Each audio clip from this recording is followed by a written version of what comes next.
کسی زمانے میں ایک غیر مسلم نے اسلام قبول کیا تو اسے پوچھا گیا کہ اسلام کی کس قدر نے تجھے متاثر کیا، تو وہ بولا کہ سیرت کا صرف ایک واقعہ میری ہدایت کا سبب بن گیا۔ کیا ہوا؟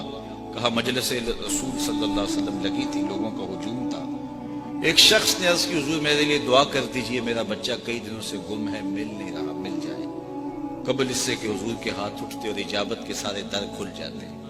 ایک شخص مجلس میں موجود تھا، کھڑا ہو گیا، حضور میں ابھی فلاں باغ کے قریب سے گزر کے آیا ہوں اور میں اس کے بچے کو جانتا ہوں، وہاں میں نے بچوں کے ساتھ کھیلتے ہوئے دیکھا۔ باپ نے جب سنا کہ میرا بچہ فلاں باغ میں ہے تو اس نے دوڑ لگا دی، فرمایا اسے بلاؤ۔ بلایا گیا بہت جلدی۔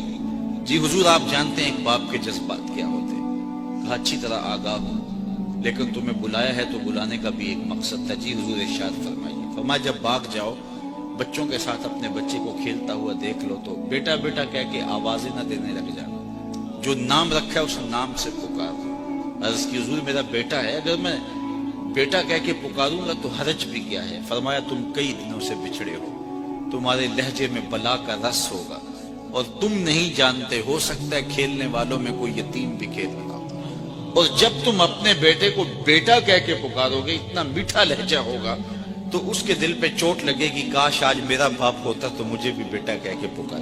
کہا یہ شوق گھر جا کے پورا کر لینا، کوئی لاؤ تو صحیح کائنات میں ایسا۔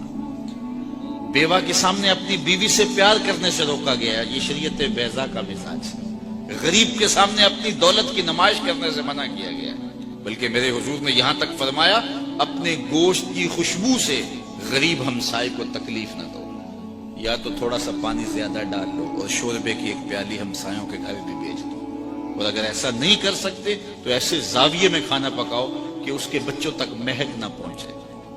بچے ہوتے ہیں، ضد کر بیٹھے تو وہ مزدور کیسے ضد پوری کرے گا؟ ان بلکتے بچوں کے آنسو کون پوچھے گا؟ وہ کیا کسی نے کہا نا دوپہر کو سلا دیتی ہے بچوں کو وہ اس ڈر سے، دوپہر کو سلا دیتی ہے بچوں کو وہ اس ڈر سے، گلی میں پھر کھلونے بیچنے والا نہ